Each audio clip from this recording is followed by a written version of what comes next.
Hi, folks. It's Denise Howell. And next up on This Week in Law, Emory, Roane, Mike Keyes, and Mark Jaffe join me. We're going to talk about Mark's client, Matthew Keyes, who's facing 2 years in federal prison potentially for his alleged involvement in defacing the LA Times website for a total of 40 minutes. We're going to talk about some interesting developments in the musical world, including pre-1972 sound recordings, Justin Bieber, Skrillex, and a lawsuit against them.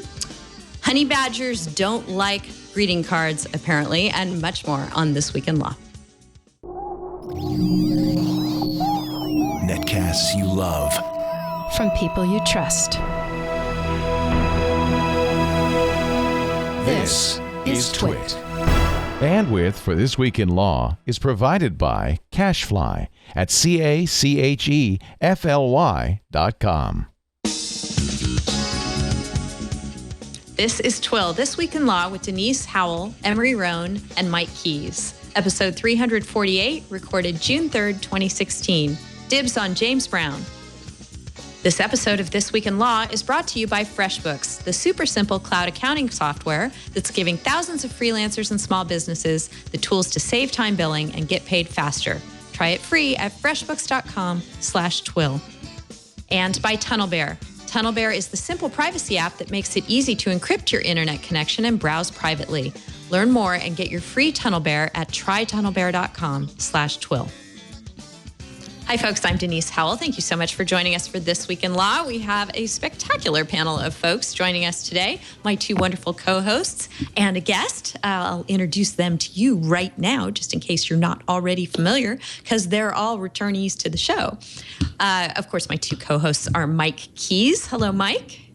Hello, Denise. Great to be with you, as always. He's not my two co-hosts. He's only one of the two. But Mike is with the Dorsey firm in Seattle and writes prolifically for the TMCA blog.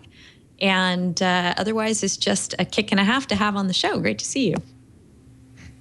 Thank you. You too. And great to be with Emory and Mark today. Yes. My other co-host, of course, Emory, Roane, who is a law student down in San Diego and a holder of many internships, including one with This Week in Law. Great to see you again, Emory. Hey, Denise. Thanks for having me again. As always, it's a pleasure to be here. Looking forward to the show. Great seeing you again. And joining us again, it's been almost a year since your last sojourn with us here on the show, Mark, is Mark Jaffe. He's with the Tor Eklund firm, where he represents startups, creative kinds of people, focuses on all aspects of technology law. Many of the things that we speak about on the show this week, has had a lot of experience with the Computer Fraud and Abuse Act, and is involved in one of those cases right this very moment. Great to see you again, Mark. Good morning and good afternoon, everyone. I should clarify that the law firm is in New York, not in New Jersey. That's important to me. There is another Mark H. Jaffe practicing in New Jersey. He'll show up in your Google searches. Not very favorably. That's not me. And we'll be opening. Maybe that's what happened to me. And my California admission is pending, so hopefully by the end of the year. Very, very good. All right, New York, New York. Let's get going and let's start off the show talking about that Computer Fraud and Abuse Act case that you have going on, Mark, which involves a gentleman named Matthew Keyes, no relation to our very own Mike Keyes.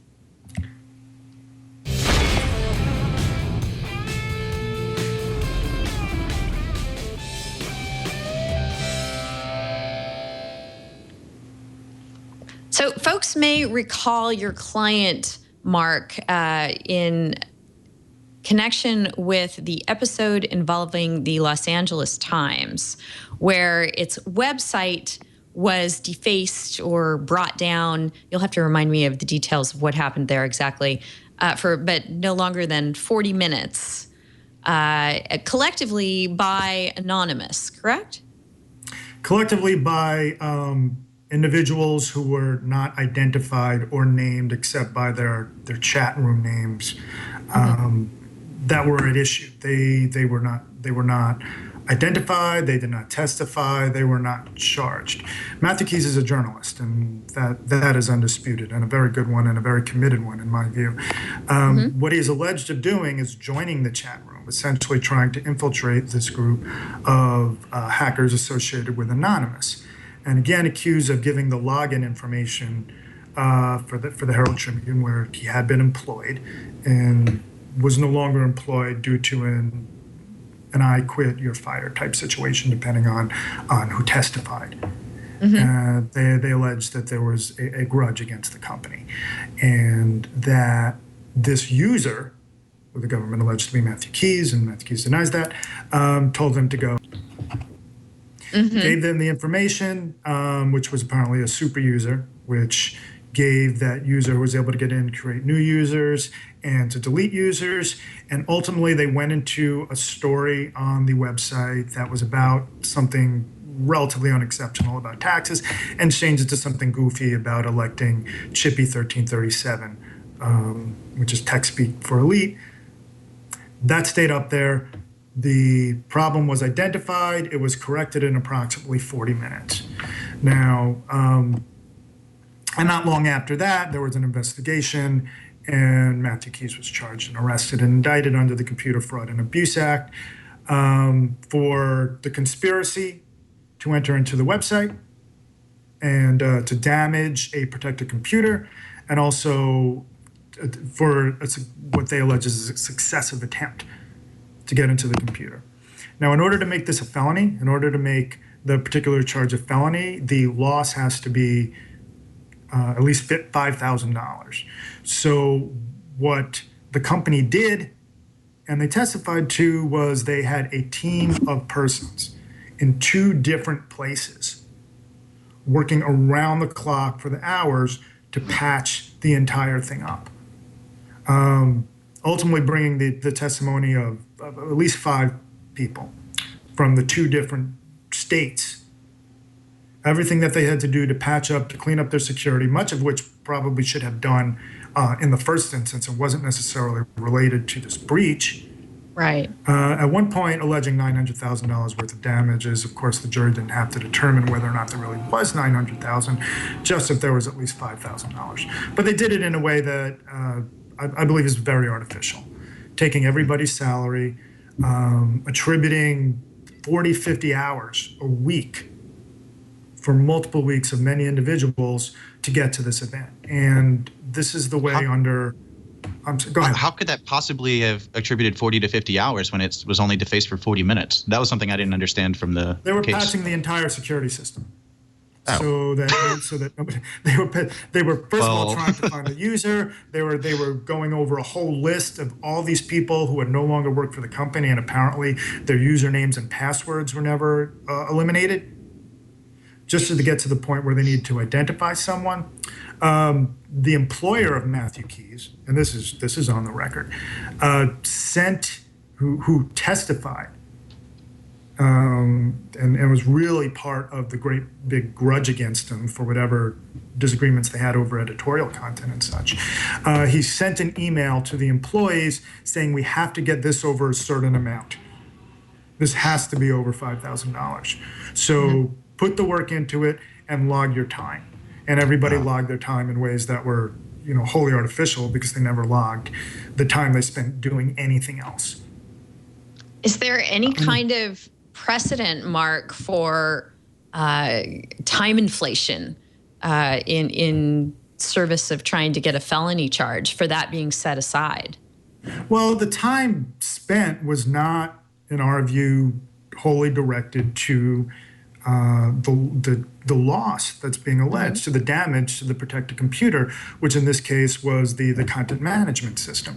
It was so many things that were unrelated to that, and that's something that we argued, that it was wholly artificial, that it was unrelated to the actual damage to the system, that it was inflated, and in fact, very speculative. We were successful in getting some evidence not introduced. There was a lot of there was an attempt to make it about the goodwill and the loss to the goodwill and the loss to advertising revenue, because people see the silly article, apparently they turn off, and then you lose all the advertisers. We didn't get any evidence in over that. So theoretically, this is based on what people from the Tribune wanted to testify. This could have gone into the millions. And this will be still important to us, even though the jury only had to find at least $5,000 worth of loss to get the felony prosecution. There's still a restitution hearing coming up June 8th, unless it gets adjourned, which involves the actual damages, which in this case, not the damage under the Computer Fraud and Abuse Act, but the actual restitution that Matthew Keys will have to pay as part of the conviction. So that in of itself is going to be one of the grounds for appeal in the Matthew Keys trial. Right. So tell us where things stand now. There was a conviction earlier this year, correct? There was a conviction earlier this year. He was convicted by the jury. We had a probation sentence report that recommended 8 years imprisonment. The government was a little more generous and asked for 5 years. And if you've ever been involved in federal criminaling, you may or may know that federal criminal sentencing is an art form of itself. It's based on a lot of things that are part of the sentencing guideline rules, which are mandatory but not mandatory, and depending on how you read Supreme Court opinions, and they're based on a lot of things that don't necessarily go to the gravity or the threat of the crime or the person. But if a judge wants, they can deviate from that. So, and this is what the judge did. The judge said to us that any amount of prison time would be a deterrence. So the judge agreed with us on some of the things that we were arguing about the sentencing guidelines themselves, and that would put us, if I recall correctly, in the 37 to 46 month range. The judge knocked it down to 2 years. So I feel somewhat good that we were able to chip away at, we were being requested 8 years and we were requesting 5 years. Matthew Keys is not a member of Anonymous. He's not a hacker. He doesn't have the kind of skills that were alleged of these other persons. He has been nothing but a committed journalist. He has not been involved in any other illicit activity in his entire life, and up until recently, he was fully employed. And when he was not fully employed because he lost his job over this, he took it upon himself. He's got an incredible Twitter feed. Which is round the clock investigation, I think, into many things that other people aren't even willing to investigate. Was anyone else charged in this occurrence? In this, no. Not in this, no. So they went after him because they could, because they knew who he was. I think that's part of it. I think some people think they want to go after people in the press. What the government's response to that, and I don't obviously adopt the government's logic, is that Matthew Keys is more dangerous than these people because he knew how dangerous they were, and he's in a position of trust and responsibility. So as far as the government, our listeners, I'm rolling my eyes as hard as they can. I'm sorry you can't pick up on that, listeners, but it's just like this is true. This is true. I mean, that's not the exact words, but this is a paraphrase of what the government said. That he was a unique case, so he deserves. We submitted a memorandum before his sentencing where we detailed all the other prosecutions involving the Computer Fraud and Abuse Act, and much more harm, and in instances of much greater harm or potential harm, and people with intent to do harm. And none of them were getting these kind of sentences that the government asked for. The government didn't say we targeted Matthew Keys and brought this prosecution because he's the press. But it did argue that our case is unlike all those others because of the position of trust and responsibility that Matthew Keys was in. And again, that really means that he was the press. Mark, how significant is it, do you think, if at all, that Anonymous was also involved in some form or fashion here? Is that indicative one way or the other regarding the sentence? I think so. I think so. I think it had to do with, well, the sentence, you mean if you mean what the government asked for and why they did this, then yes. As far as the deterrence angle of that, I think the chipping away at the sentence, the 37 to 46 months, came a lot because Matthew Keys has no prior history of criminal activity. He doesn't, whatever else the jury adopted about what he did, he's got no other history of anything that you need to deter. He's been out for this entire time. He's been acting as a journalist. The government wanted to introduce things he said afterwards, but I don't think the court thought that the things he said afterwards were that important. I can see you put them up on the screen, correct? Some of those tweets that he did afterwards when he was obviously upset about his sentencing. So yeah, there we go. It has a lot to do. Yeah, you can go ahead. These are no secret. Yeah, we're just putting up an article that was covering the case that aggregated these. Is this Motherboard? Motherboard. The reporter from Motherboard was there every day. Mm-hmm.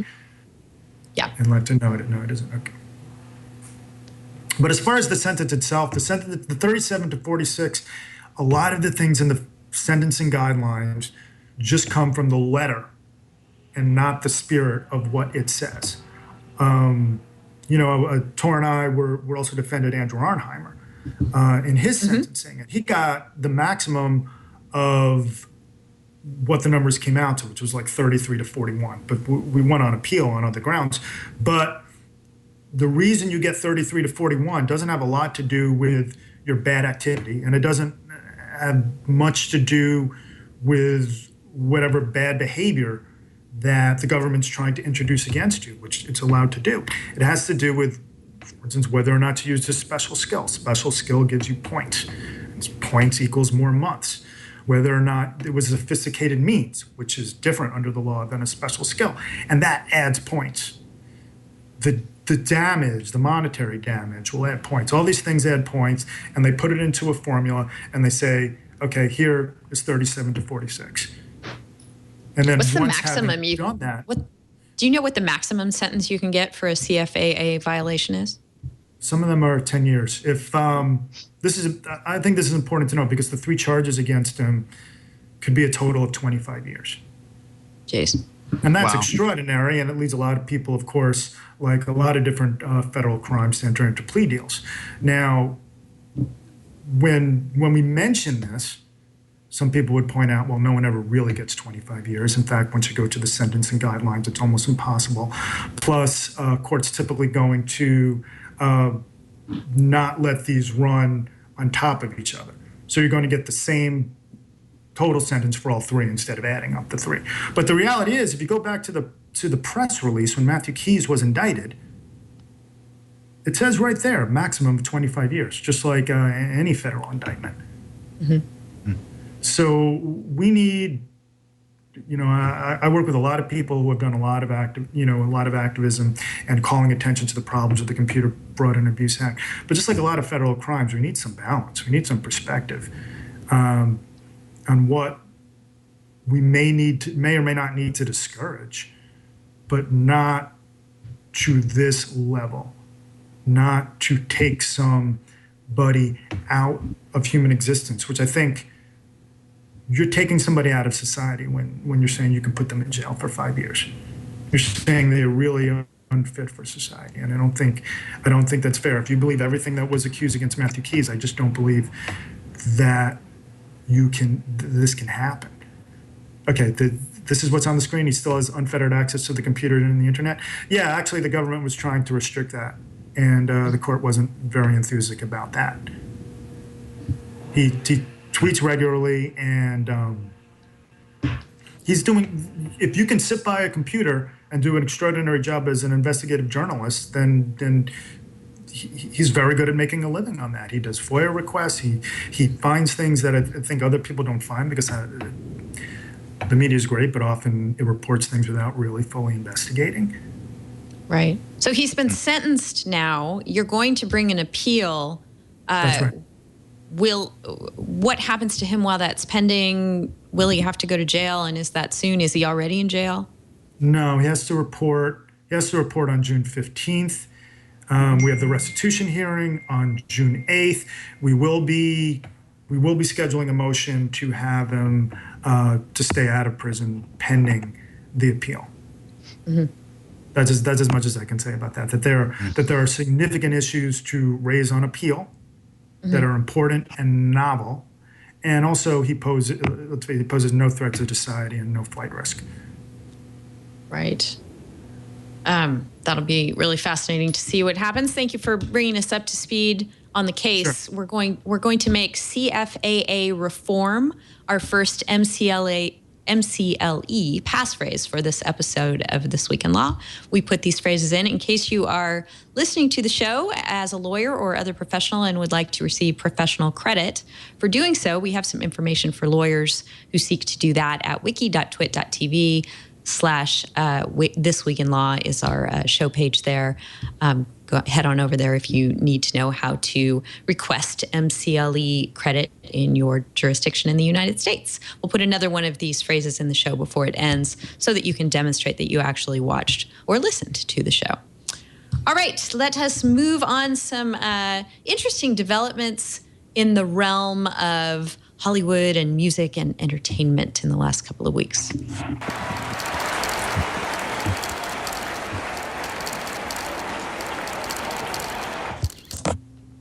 Just in the last day or so, we got a very interesting and much anticipated decision involving CBS and involving pre-1972 sound recordings and the copyrights in those recordings. We've covered this on the show before with music experts as the case has been unfolding. It has always been a thicket to attempt to understand it.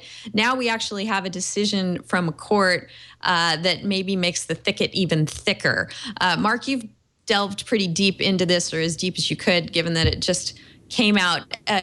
Can you overview what was at stake in the case and what we know now from the court? Okay, to give a little background for those who don't know, because we have to start with understanding the copyrights at issue, which will come up in other things we talk about. That with a recorded song, there are at least two copyrights involved. There's the composition, which copyright law calls the musical work, and also the performance itself, which copyright law calls the sound recording, which was at issue here. Sound recordings did not have federal copyright protection until February 15th, 1972. But another quirk in the law is that although usually copyright law doesn't apply to the states at all, states can't have their own copyright law, they're preempted, they can protect sound recordings prior to February 15th, 1972. The authors of a sound recording are assumed to be the artists who performed on it and often the record producers. And usually those rights are assigned to record companies, but they don't have to be. The presumption is going to be the performers on the record, as opposed to the composition where the copyright goes to the composers. Also under this backdrop is how royalties are paid for performing songs. Historically, terrestrial radio, AM/FM radio, has had to pay royalties for performing songs, but only for the compositions and not the sound recordings. So that, for instance, if you play a cover song, every time you play Sinead O'Connor's Nothing Compares to You, royalties are going to Prince and not to Sinead O'Connor. The exception is for digital transmissions, where royalties are paid to the owners of the sound recordings. They're given to Sound Exchange, and Sound Exchange is supposed to dole them out to the artists and the record companies. What is at stake here is this is one of many lawsuits brought by rights holders of pre-1972 sound recordings, arguing that artists should be paid. That artists should be paid for. Some are saying they should be paid for AM/FM, and many of them are trying to get paid for digital transmissions. In this case, it's CBS. CBS has its terrestrial radio station, for which it's paying nothing for those recordings, and also there are digital transmissions for which it pays a statutory rate to Sound Exchange, and it's not bargaining with the rights holders because federal law allows it to pay the statutory rate. Okay, that's just the backdrop. We're not even there yet.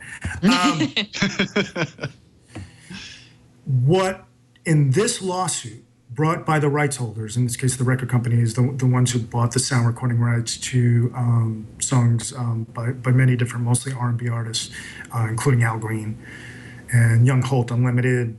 Look it up, you know the song, Soulful Strut. What CBS argued was that we're not actually playing the pre-1972 versions because they've been remastered. Understand when they say remastered here, they did not mean re-recorded. They did not mean new performances. They meant remastered. That engineers who were not identified, named at all in this lawsuit, as far as I can tell, engineered them and remastered them post-1972. And by redoing the treble, the bass, and certain things with the sound, we're not playing the pre-1972 versions. We're playing the post-1972 versions. Therefore, we don't know anything for the terrestrial radio airplay. And for the digital transmissions, we're paying what we owe. We're paying those statutory rates that go to Sound Exchange, and we're not obligated to pay anything more. This argument requires a court to recognize the authorship of the people who remastered the recordings, that they are essentially authors of a derivative work of the sound recording, which, according to the opinion, they've never actually asserted any authorship or copyrights before.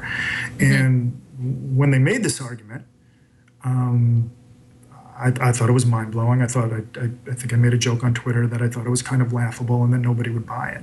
And in fact, the ramifications of this argument being recognized, which the court did, spoiler alert, will go way beyond the scope of this decision.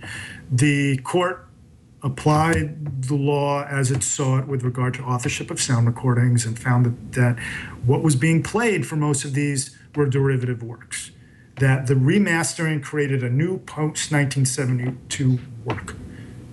And therefore, the pre-1972 state law doesn't apply, but only federal law applies. No royalties they're not entitled to royalties for anything they pay on AM, FM terrestrial radio. And for the digital transmissions, they're paying the statutory rate to Sound Exchange as they're legally required to do under statutory royalty rates, compulsory rates. Wow, that is pretty mind-blowing. Yeah, exactly. So this is a district court decision here in California. It would be appealed, assuming it will be appealed to the Ninth Circuit. Yes. And I'm assuming it will be appealed.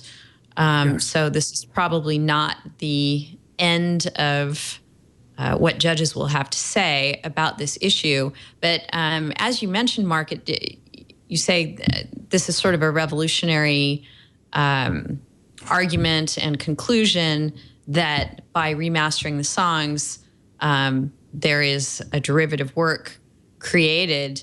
There's, obviously the entire music industry right now is about making derivative works of one another's songs and what permissions should be obtained in doing that or not. Does this kind of a ruling, if it holds up, impact that reality? It could, based on you mean if somebody making an unauthorized derivative work seeks to claim their own copyright protection? Yep. I think that could be argued from the text of this opinion, which talks about the fact that no permission was given to the engineers to make an unauthorized work. I don't know if that would be a correct read of the decision, but it could be argued from that because the court tried to distinguish between, what rights you are given by contract and what rights you are actually given by copyright.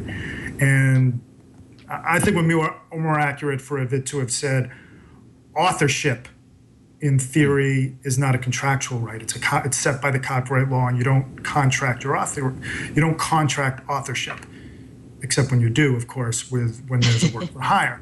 And of course, in practice, if not in theory, authorship is contracted all the time. For instance, session musicians would be considered different members of a full rock band when you do a recording contract, and yet they are performing arguably the same thing. So in this case, you have engineers who I really do have to stress are not identified or named in this decision, and probably not identified, and the plaintiffs saying we never authorized them to make derivative works, and the court said that doesn't matter. So here's one of my... I think this has fascinating repercussions for the world of EDM and remix culture. Yes, I think now certainly some remixes, when we think of remixing and creating your own copyrightable derivative work with a remixing, I don't think many people think of remastering in the way these are done, essentially using the same recording and making it friendly for different type of airplay. There are many different remastered versions of albums. So these aren't remixes of the sense that you're cutting and splicing things up and making it something that's completely different. In fact, there had to be experts testifying as to how these recordings were different. I mean, I don't know, but they were probably different in a way that many listeners wouldn't perceive. Yeah. So I have a question, I guess. This feels like what it's saying is that, so a person that remasters a pre-1972 song owns the copyright in that remastering. They don't own a copyright in the original, obviously, because it was never awarded copyright. But does that mean that anyone can then additionally take the pre-1972 version, remaster it by themselves, and then separately own a copyright on that work and then sell it? That's a good question. I don't think so, because you would have to duplicate. If we're saying that audio engineering is still the state. In this case, the question would be whether or not you're entitled to the royalties from it. The answer is that's arguable from this. Remember, for the pre-1972 recordings, you don't have the federal copyright, although you still might be illegally, or you might be violating the state law by reproducing them, which you could theoretically be under California law, and you could possibly be under New York law. California actually has a written statute regarding pre-1972 sound recordings. So that in of itself might be the infringement. But whether or not you'd be then entitled to the royalties, I think that's an important question that arises from this, which is a big shruggy thing. Riddle me this. I don't know the answer. This follows along with what you're saying. The court acknowledges that these derivative works weren't authorized, and that there's a derivative work created by some engineers of some kind of this recording, which is what they're playing. So for the digital transmissions, CBS pays Sound Exchange. Who is Sound Exchange supposed to distribute the royalties to under this decision? If you know, great, because I don't. I don't. The decision seems to indicate that the record companies don't have any rights because they're post-1972 rights. The author of the derivative work under this decision would be those engineers who aren't identified, who aren't named. We don't know. We may be able to find out who they are. And if they come forward, there may be statute of limitations issues if it's challenged because they didn't assert any ownership many years ago. And there's a 3-year statute of limitations that's going to run from the point where the record company asserted its own copyright, which it likely did. So Hodor in the chat brings up some good questions as well that I just want to throw out there to the panel. But the first thing that I thought was really interesting was he likened this to photographs and said that it sounds a lot like you're taking an old photograph and running it through Lighthouse and then claiming that, by bumping up the filter or, whatever, cleaning it up, that you now have the same copyright.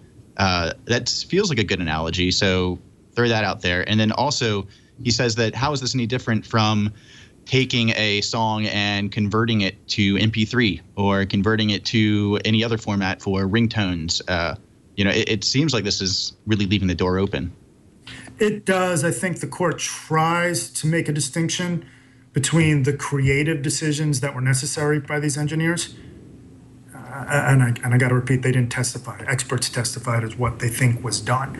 They're trying to create a distinction between what these engineers did in the process, which it says was creative decisions made by the engineers versus fully technical Well, changes required. Where does that line come down? How do you look at an engineering sample? Like when engineers are doing their jobs, are they being creative when they're fixing the bass? Are they like what?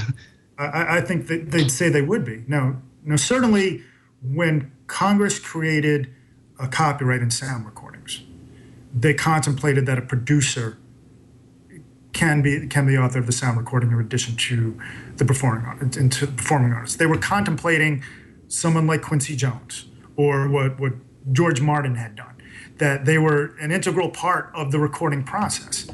And that's not what's going on here. This is somebody long after that using that. I think it's a hard line to draw, and also I think what we're really worried about is this being applied to other authorship battles, and we're going to see a lot of other authorship battles arising out of artists, producers, and such terminating their rights under the law to get the rights to their sound recording back. Right. Getting Mark, back. Go ahead, Mike, and then I'll go. Yeah. No, you first. So one thing that is confounding to me about this potentially, and it gets to the issue that you were that Emory, I think, had raised. You've got these pre-1972 sound recordings. We know that there's no federal copyright protection with respect to them. And the question came up that we were discussing, well, does that mean that anybody can create a derivative work of these 1972 sound recordings and therefore be off the hook from a claim for infringement? There would still be a claim for infringement with respect to the underlying musical composition itself, right? I mean, that's not out the window as a result of this decision. That's right. It may or may not be the same. May not be the same rights holder. And of course, additionally, there are mechanical and compulsory licenses for the underlying composition. So, for instance, if you want to record your own cover song under Section 115 of the copyright, you don't have to actually seek rights from the holder of the rights, the composer or the publisher, whoever holds the rights. You can do it, you just have to pay those mechanical royalties. And that's typically how cover songs are done. And then, of course, when it gets played on the radio, as I said before, you can do it, but by doing somebody else's composition, you missed out on all your royalties. Right. Mark, my question is similar. Is this decision limited by its facts and the strange thicket of law surrounding music and licensing and compulsory licenses, et cetera? Is it limited to that situation, or when you talk about possibly having it impact other authorship disputes, as Hodor raised, could this have an impact on photography that is improved by more modern technologies, or television or movies that are similarly remastered and made more watchable?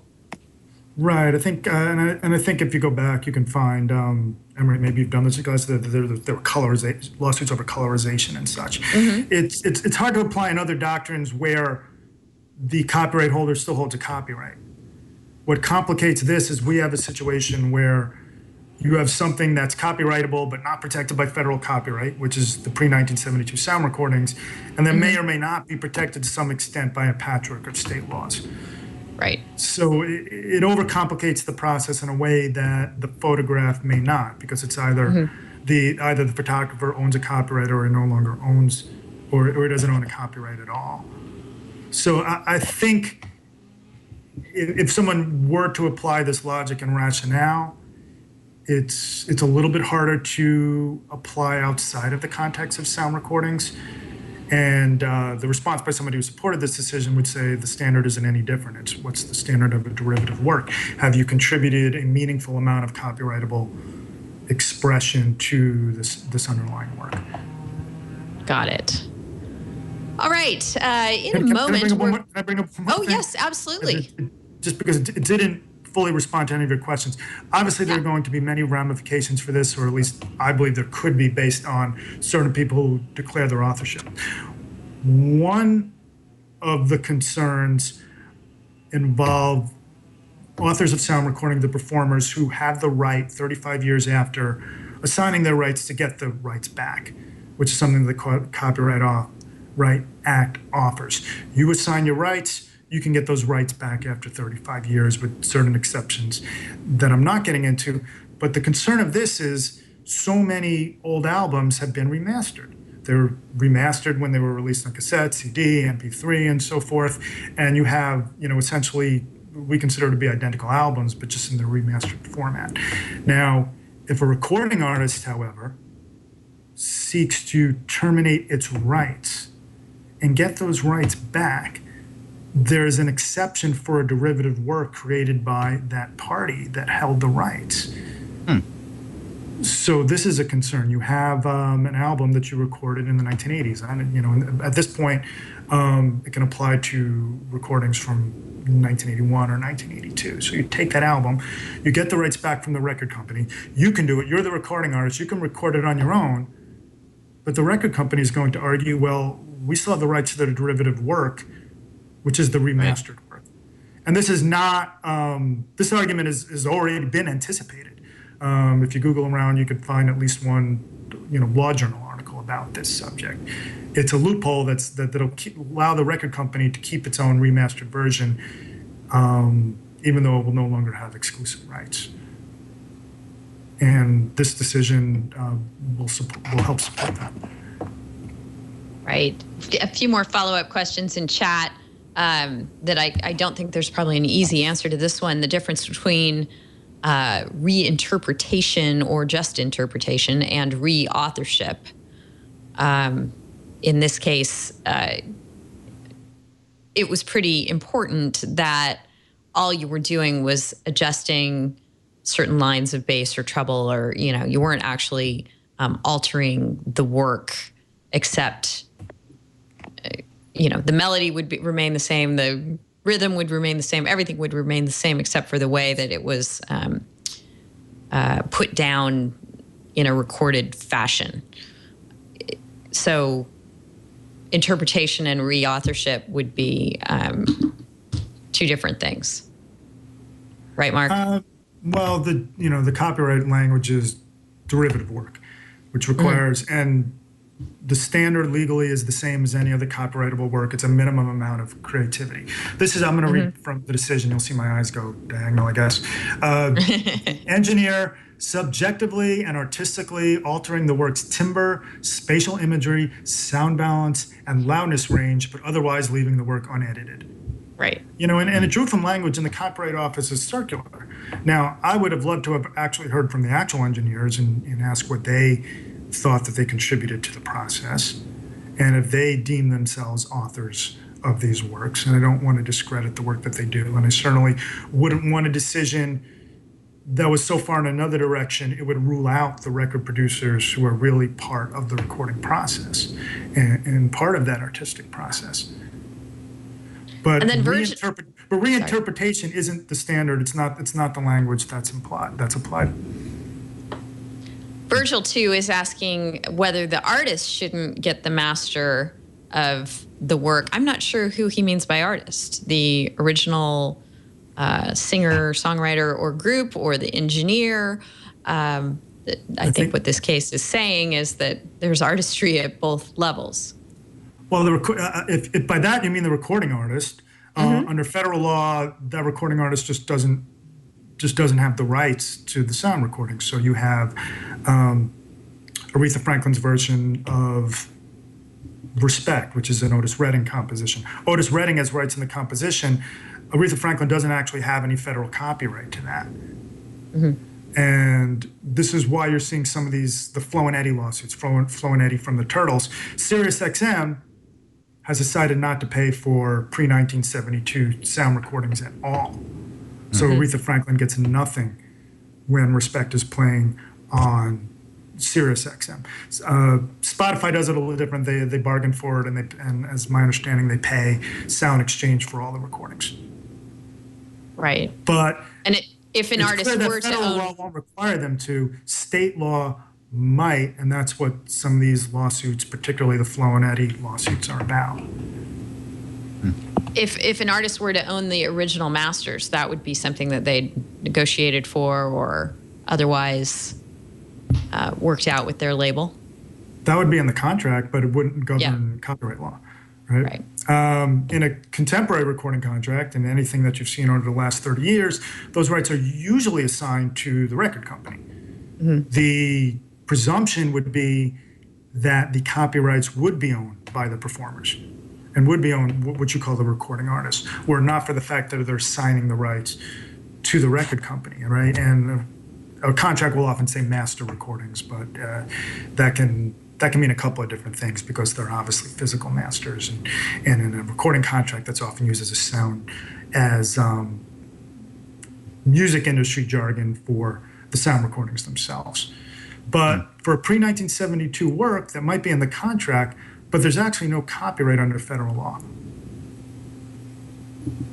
Okay, we're going to stay in a musical vein after a brief break here. We're going to thank one of our sponsors in just a moment and then come back and talk about Justin Bieber, Hinterland, and forum shopping and other things in just a second here. First, we're going to thank our first sponsor for this episode of This Week in Law, which is FreshBooks. Small business owners, it's time to be honest about how you feel about dealing with your day-to-day administrative work. Admit it, you can't stand it.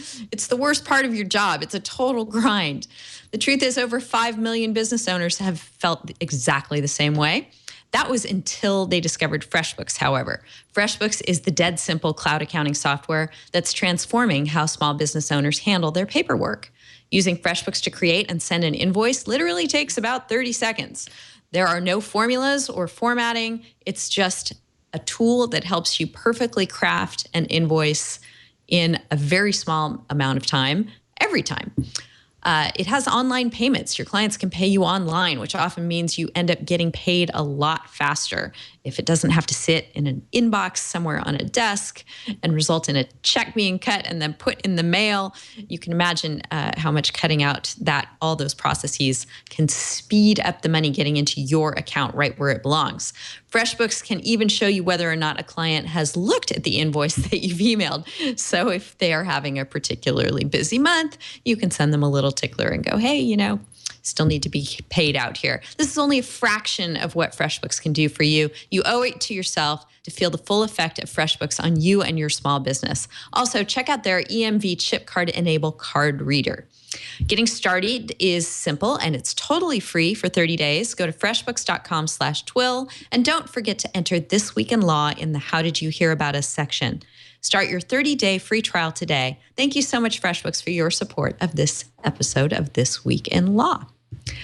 All right, let us move on or over to a different musical dispute involving Justin Bieber and Skrillex and their song Sorry, which another artist called Hinterland argues and is suing them over this, uses the same opening riff as her song does. So I think we can play you some video to give you an idea of you're probably hearing it in your head already. As soon as I said Justin Bieber and Skrillex and Sorry, you started hearing that little I'm not sure who our audience is, but yeah. Yes. We'll play it for you just in case. That's it. Okay. Familiar with Sorry and how it starts. Here is Hinterland's song that she claims is being infringed. Or here it will be in just a moment. While we rock out to some Skrillex.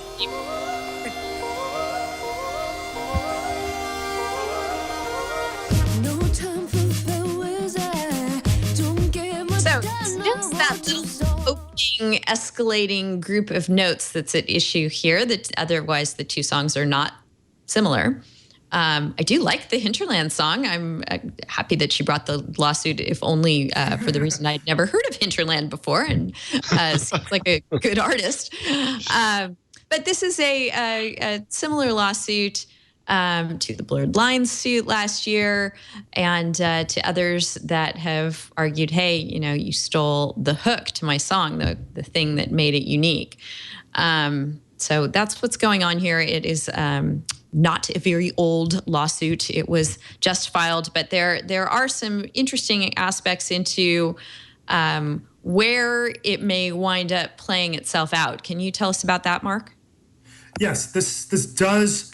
I like the White Hinterland song too, and I wasn't really that familiar with it. I like it, so yeah, good for her. But one thing that makes this different than the Blurred Lines case or some of the other ones you've heard in the wake of Blurred Lines, that she's alleging an actual sample. So it's not just the fact that the songs sound similar, which they do, at least in that hook. She's alleging the sample itself, which was not at issue in Blurred Lines. Mm-hmm. The ramifications of this, going back to the distinction between the composition and the sound recording, she has rights to both, and she's alleging infringement in both. And the nature of a sound recording is that you can only infringe a sound recording if you're using the actual recording. So you can wholly and independently record someone else's composition and sound exactly and precisely like a different recording, and you're not infringing the recording. So with the respect to the sound recording, one of the issues that we're going to discuss is whether or not it was actually copied. Since the lawsuit came about, Skrillex, who produced the song, released a video of how he says he independently created it, that he took the vocals from a co-writer of the song, manipulated it, and there it is. And if that's correct, and if that's true, and it certainly looks convincing from the video itself, the sound recording is not infringed, even if it sounds exactly like White Hinterland song. It doesn't fully... And it doesn't sound exactly like it, though. That's the other thing, is that this isn't... It's a 4-chord progression and a 5-chord progression. They're not the same thing. So, and in addition, we've got the original... creation video that Skrillex put up. But you're making that sounds like an Ice Ice Baby argument, right? We changed it a little, but yeah, if it were, which brings us to big issue number 2, because if it's not a sample, the sound recording is not infringed. Period. Subset of that, perhaps they'll go to battle on that. Perhaps the plaintiff will not back down, and you'll have to have she would have to bring her own expert to compare the recordings and say there's no way. From the writing. I'm sorry? Sorry, I think we had a little stray video playing in the background there. Nope. Oh, was that the Skrillex part? Was that Skrillex you were? Yeah, I think it was. We can cut to that if you want. So yeah, this sure. Is it too late now to say sorry? 'Cause I'm missing more than just your body. Ooh. Take it down 4 semitones. 1, 2, 3, 4. Missing more than just your body. Ooh. Is it too... Now take this. Ooh. Pitch it up 12 semitones. Ooh. Ooh. Ooh. Right, and that's Skrillex's thing, right? That's how, at least one of the collaborations between Bieber and Skrillex involves Bieber's voice being manipulated in that same way into a sound that's almost instrumental, but is actually his voice once it's been processed and reprocessed. Sure. It demystifies the process a little. It's kind of like dissecting the frog, the musical equivalent of dissecting the frog, but he was making a point. Now, perhaps the plaintiff won't back down on this. Bring in experts and say there's no way that, and I've seen this happen before, there's no way it could have been sound like this unless it were actually sampled, or they'll back down. If the sound recording has been used, if the sample had been used, this brings us to why I think it's very well recognized this lawsuit was brought in Tennessee, where none of the parties, I believe, reside. And that's because there's a doctrine in copyright law called de minimis, where things are too small to be bothered with. It's a well-recognized doctrine that can theoretically apply to any type of copyright, where something was copied, but the court holds this is too little. It's not a fair use argument. There's not the same type of balancing test. It's just, this is too small. This is too trivial to be bothered. In the notorious Bridgeport music decision in the Sixth Circuit Court of Appeals, the court held that there can never be a de minimis use of a sound recording, that any unauthorized use of another sound recording, and in the context of that decision, I believe it was about 1 point something seconds, manipulated so that it was barely distinguishable, but under the unique facts of that case, it was known and undisputed that it was a sample, is unauthorized. That it cannot be rescued by a de minimis defense. And that was years ago. It's still in the Sixth Circuit. It's never been overruled. It is, based on what I know, universally disfavored. It is not liked by people who favor strong copyright. It is not popular with record companies. It is not popular with recording artists. But there it is. And when you bring a lawsuit in Tennessee, you're under the specter of the fact that with the sample of a sound recording, a court has to follow the law that it can never be de minimis. That may not apply to use of the composition. In my view, the decision, right or wrong, if you take that same rationale from the decision, it doesn't necessarily apply to use of the composition, whether or not it's sampled. But it would apply to the sound recording. And if there's another reason why this case was brought within a district that has to follow that decision, I'd love to hear it. Right. It does seem like there could be some forum shopping going on there. And you were telling us before the show there was just a recent Ninth Circuit decision involving Madonna. That's right. There really hadn't been a lot of law on that specific issue in many other courts. A few years ago in a case that I was asked to advise one of the defendants on, a district court in California found that an unauthorized use of a sample was a de minimis use of the sound recording for many different recordings. This was what was reported as the Gold Digger decision, because it was people used the breaks and the shouts of a particular recording artist and screaming things like "get down." What I mean to say is, very few people are using the original recording. They found in a break record, which had the different singing of his saying "get down." And let me tell you something. And this showed up in many different recordings because everybody was using that break record, and there was a lawsuit arising from that. There was a de minimis use of the sound recording found in that.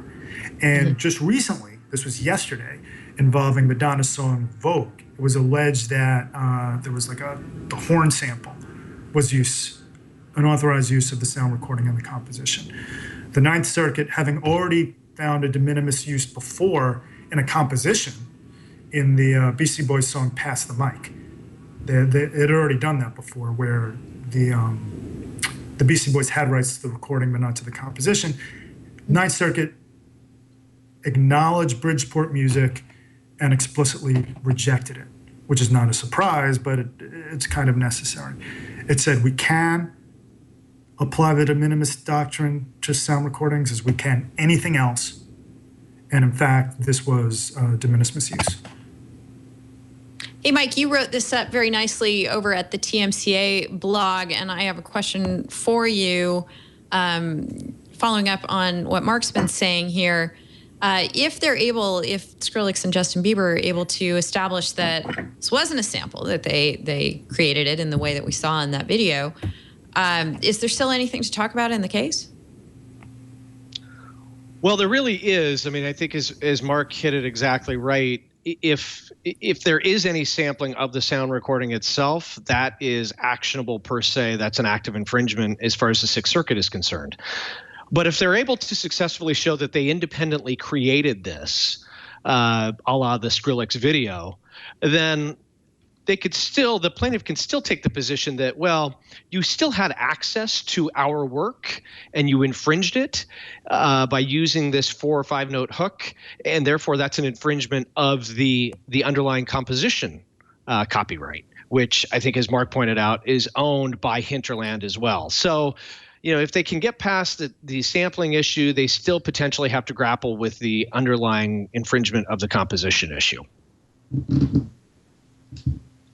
All right. A couple of good questions from chat that I think we can answer pretty simply. Virgil is asking about shows like Britain's Got Talent and, other similar shows here in the U.S. where they're all about people coming on and singing copyrighted songs. Those are covers of those songs. And at least in the U.S., we have a specific exception to infringement for that. So that's not problematic for them. And then Virgil also brought up Weird Al Yankovic, who I understand does get permission, doesn't rely on a parody defense or fair use defense, that he actually goes and gets authority to redo the songs that he redoes. Is that everyone else's understanding too? Yes. Yeah, he also... That's mine. Yep. But one thing is that he also makes parodies, and it's a little bit of a difference there in that, parodies have to actually reference the original. So that's why I was talking in the chat, but that's why Weird Al Smells Like Nirvana talks about in the lyrics about how hard it is to understand Nirvana. So it's not like Weird Al is remixing or claiming like a de minimis use. He is actually making a parody of the original, which I think is slightly different. But he also always gets permission. Apparently, Kurt Cobain said that Weird Al asking permission for him to make Smells Like Nirvana was like the signal that they had officially made it in the music world. I was sort of... Go ahead, Mark. He does, and he's written about this. I read about this recently because he was talking about, he told a story about a lady, he recorded one of a Lady Gaga parody and she rejected it, and he didn't use it. His position is that he believes what he does would be a fair use parody, but he seeks permission from artists, and actually he had to seek permission from the composers to parody their work. And that way he's safe, and that way, again, demystifying the process, he builds relationships with these people he's parodying. I think he feels that he's poking fun at them, but he's also on their side, and it certainly worked for his success. I agree with Emory that Smells Like Nirvana. If you wanted to do an academic exercise of which of his songs are parodying the original and which ones are what the Supreme Court would say is more like satire, where you're using the original but talking about something else, it would be interesting to address all those. And Smells Like Nirvana is the best example of using that song and explicitly referencing the song to poke light at the song. But he gets permission, whether he needs to or not.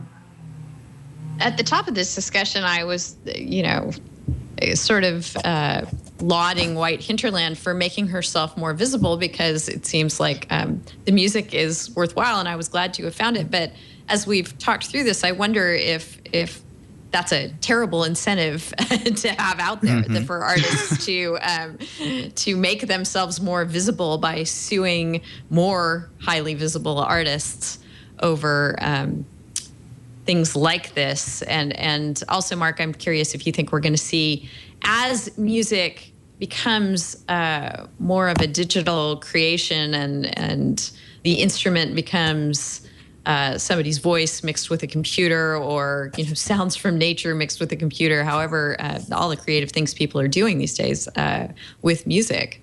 If you think these kinds of suits become more likely or less likely? I think they're more likely as a result of the blurred lines verdict.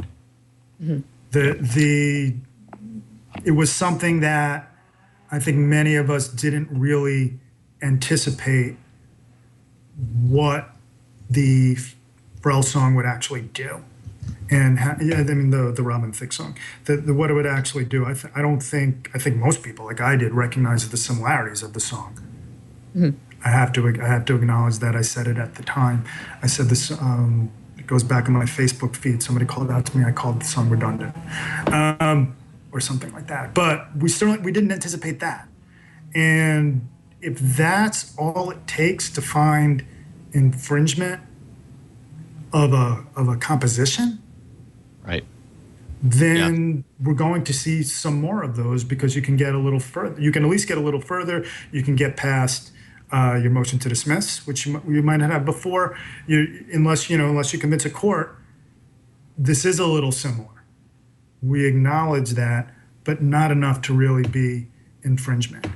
And another thing that's unique about the White Hinterland lawsuit is that many times when you see these lawsuits, you're not actually seeing the original author, you're seeing the heirs, which was the case in Marvin Gaye, or you're seeing publishers like Bridgeport Music, for instance. This is the actual songwriter. We have since seen ones that were publicly acknowledged to be settled before they got to litigation. Your song kind of sounds like my song type things. And I don't think we saw as many of these before. We just didn't, you can go on the internet and you can look up Offspring's Why Don't You Get a Job and all these other things. All these songs that we all recognize that kind of sound like other songs, and we let these things go. Mm-hmm. So we will see more of them. I don't know if we're in a new era of seeing many of these. Right. These lawsuits, eventually somebody will realize these lawsuits aren't really good for songwriters. Yeah, I mean, it seems just objectively bad for the music industry. And I know that Mike and I have both talked about this before, but, music, and Mike can talk more authoritatively, but music, more than most arts, are, derivative in that they're built on the shoulders of giants. I mean, yes. There's only so many chord progressions in every single. What infuriates me about the Blurred Lines verdict is that hip hop would not survive blurred lines, like that as a genre just wouldn't be able to develop because the remix culture depends on this kind of de minimis and transformative use. So, yeah, this is infuriating and can just more bad fallout from the really, really bad Blurred Lines decision. Well, if we wind up, sorry, we're all jumping in. Hip hop will survive anything. Remember, hip hop wasn't going to survive the licensing mess that came out of 3 Feet High and Rising and Paul's Boutique and all of that. Hip hop survives everything. Rock and roll was dead in 1961, by the way. So I try not to get too hyperbolic about that, but we've always had a little bit of leeway to make a song that kind of sounds like another song. Right. And I mean, they're just most people don't sue, so it's a crapshoot when you go out there and do it. In Blurred Lines, they couldn't say we didn't try to sound like the Marvin Gaye song. I don't think that would have been credible. It does, and it was intended to evoke it, I would say. It seems like we need more leeway.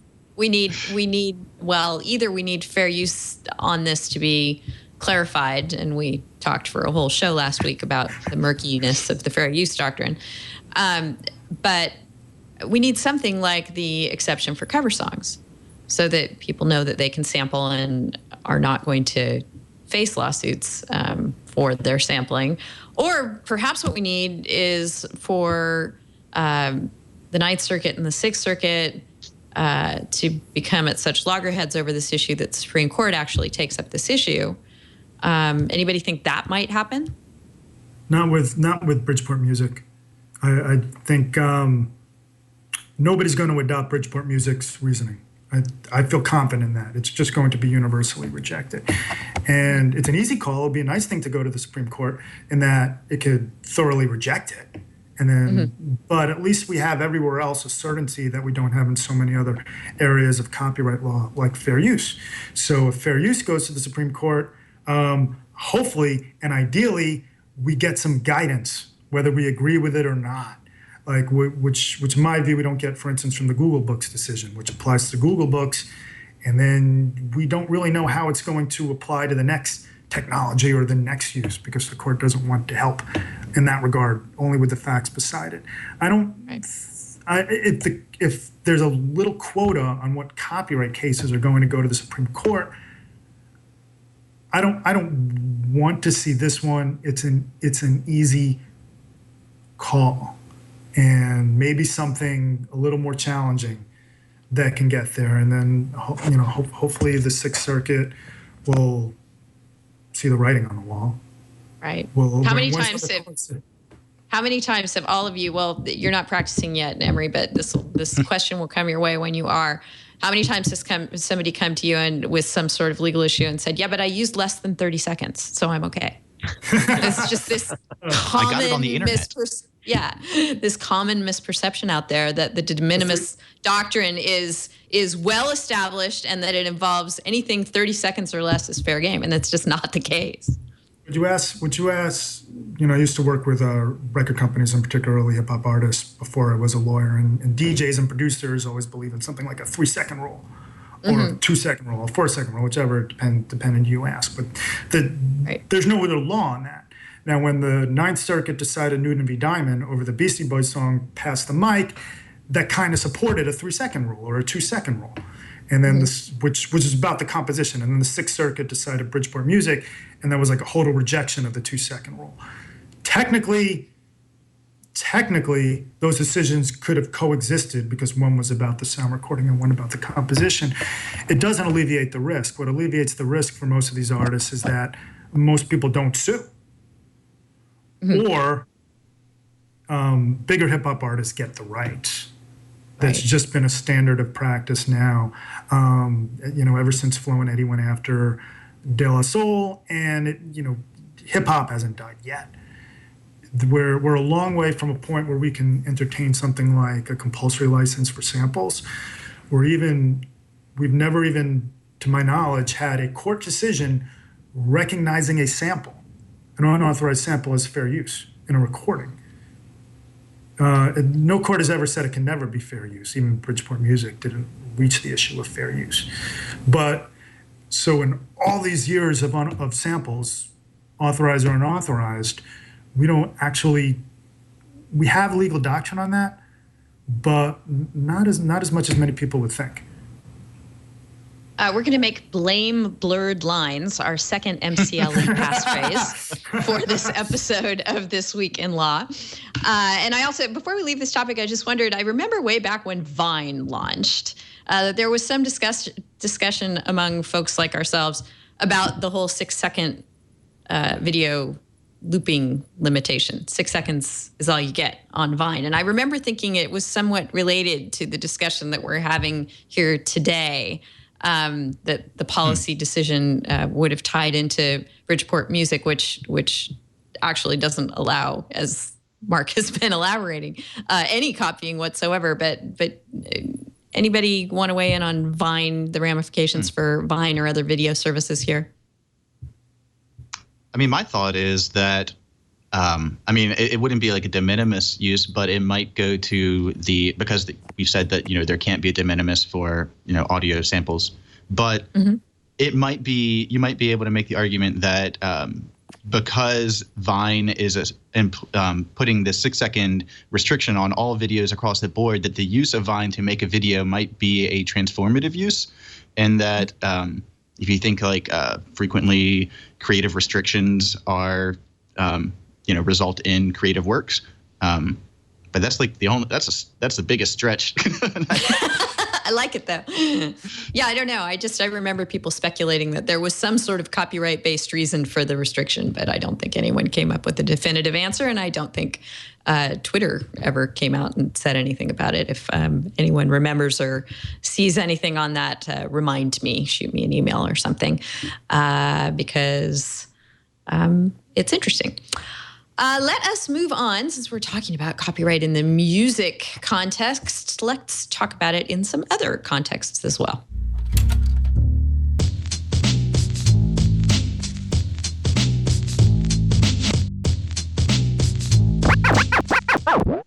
Thank you. Yes, let's move on to a couple of other copyright stories. One, our big story from last week, the jury verdict in the Google versus Oracle dispute. Not much news there to add. A couple of things. The case will soldier on. I'm sure post-trial motions are being drafted as we speak, not to mention outlines of appellate briefs. But Mark, you had something interesting to say about the jury instructions and the emphasis they put on one of the fair use factors. Could that be something that we're likely to hear about on appeal? I don't know if that was objected to, because the judge, I don't know exactly what the parties had sought. I know that the court had circulated to the parties the proposed jury instructions on fair use. And this went to trial on fair use, which very rarely happens in any context, let alone software and code. So the jury was told to assume it was infringed because that had already been held, and just to decide on fair use.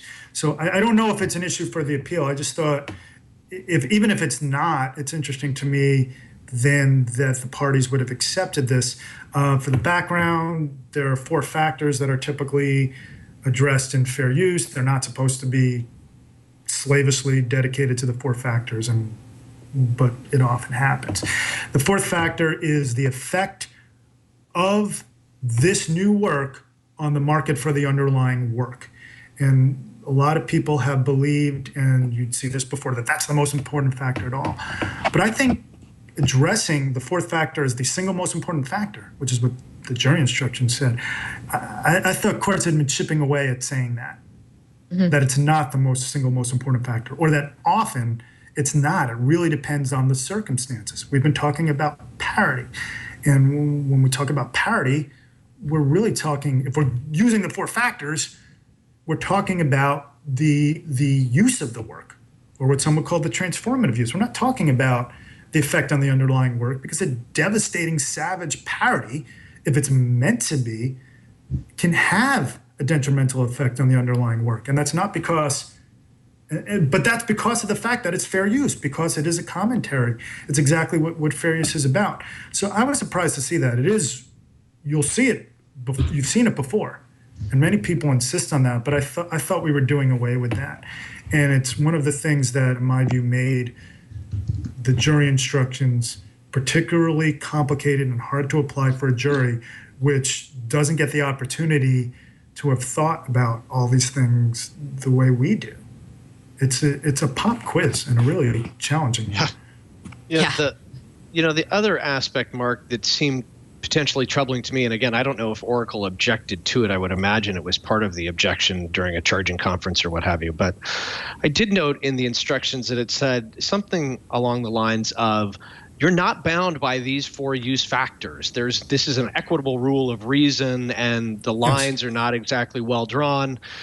And it seemed to me to open the door to allow the jury to essentially look at the facts and kind of eyeball them and give it its own test, including but not limited to the 4 fair use factors. So I don't know. It seems I agree with you. I think that certainly in the Second Circuit, the 4th factor, as far as I'm concerned, that's no longer the most important factor. It seems like, the Second Circuit decision, most recently in the Hand to God case, and then prior dealing with the Prince case, it's really about transformative, and are you really injecting new meaning into your new work here as a result of using the original? So I don't know. It seems like there may be some fodder there for something for the, I guess the Federal Circuit will weigh in on this, not the Ninth Circuit.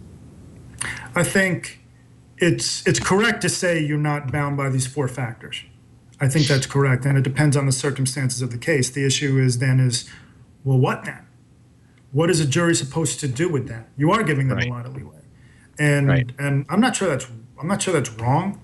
I mean, you had highly skilled lawyers on both sides discussing everything that could possibly be discussed. So they're not in a complete vacuum, but it's challenging enough for anybody to determine whether something is fair use. And again, this is not a jury, presumably, that had thought about these issues before, and they couldn't have been following this outside of it the way that we have before. I don't know what they're supposed to do with that. I can't think of scenarios in recent memory where other things may have been at play besides those 4 factors. And I could think in the Google books, I think that's one where that 4th factor, the effect on the market for the underlying work, I think comes into play. But if there is a single most important factor, then it's the nature of the use, as you say, the transformative. If there is a single most important factor, I think we need to move away from that particular factor. Right. And then I bring this up sort of cautiously, as none of us, we were discussing before the show, are open source licensing experts by any means.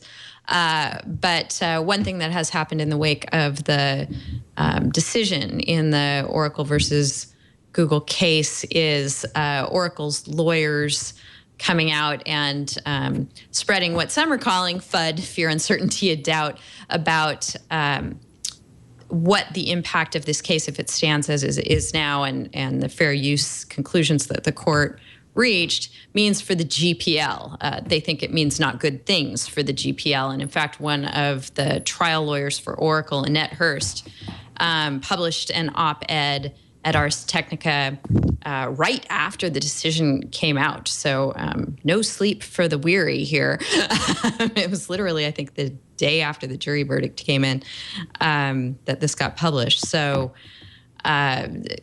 which caused a lot of people on the open source side of things to come out and say, no, that's silly and that's hilarious, and the GPL is alive and well. So just another issue in the wake of the case. Emory, anything you want to add to that?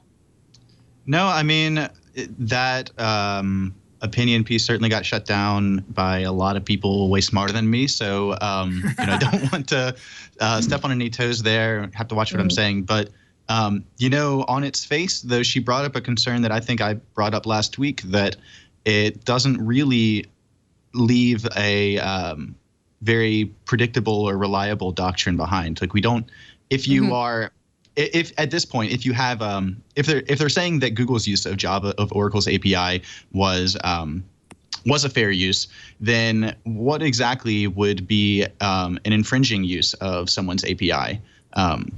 So I don't really think that that's entirely clear.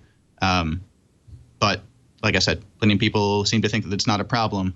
I'll leave it to them.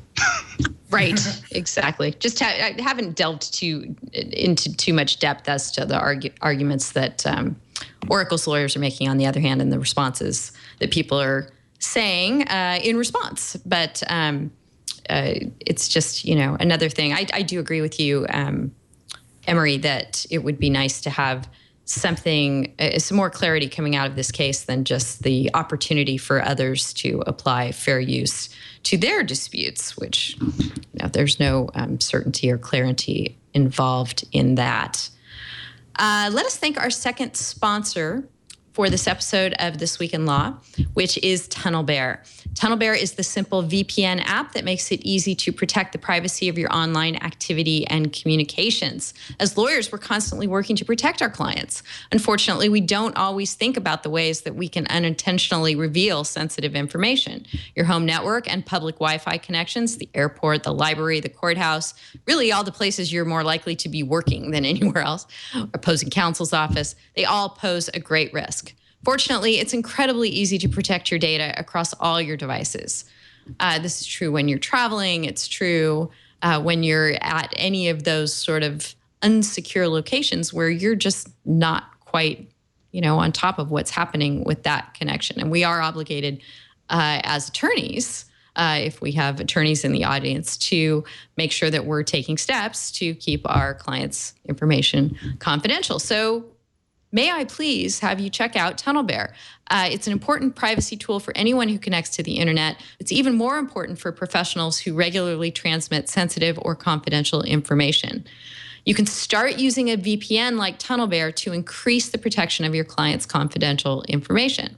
You just choose a country in the app, turn TunnelBear on, and watch as your bear, and it's the cutest thing ever. You can see the graphics if you're watching the video, tunnels your internet connection to your new location. When TunnelBear is turned on, your internet connection is secured with the strongest possible encryption, and your online activity, including attorney-client privileged information, is shielded from prying third parties. TunnelBear has a top-rated privacy policy and does not log user activity. Research sensitive cases online without leaving a trail back to your practice. TunnelBear is giving TWiL listeners a chance to try their privacy and VPN app with 500 megabytes of free data every month and no credit card required.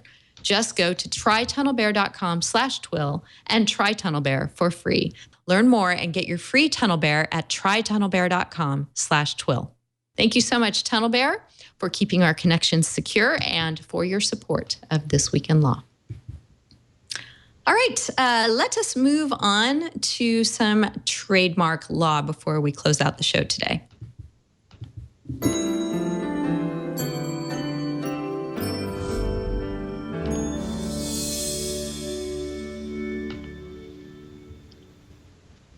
Hearkening back to last week's discussion of the slants and the Redskins, maybe it was last week, maybe it was the week before, but we've talked about them a lot on the show, and disparaging or offensive trademarks. You'll either be elated or saddened to know that the Drumpf trademark that was applied for by John Oliver was refused by the USPTO. Mike, were you paying attention to this at all? I was a little bit, yeah. I did see that. It's interesting. So, of course, for a little bit of context here, the Lanham Act prohibits registrations of names that are essentially the names of somebody without their consent. And so John Oliver, actually, I'm not sure if it was John Oliver or a separate entity that was set up, but in any event, there was a trademark application filed. I think there were two. There was one for Drumpf, D-R-U-M-F, I think. And then another one, P-F, thank you. And then the other one was Make Donald Drumpf Again. So I think there were two applications that were filed. And at this point, those applications have both been rejected by the PTO based on its initial examination because apparently the public associates the name Drumpf with Donald Trump, and therefore that is a bar to registration under the Lanham Act. All right. So that one fell by the wayside. Another interesting trademark development that's been going on sort of under our radar, and I can't believe we haven't paid attention to this yet. Did someone else want to weigh in on Drumpf? Yeah. I had a question for Mike, actually. It's not his name, right?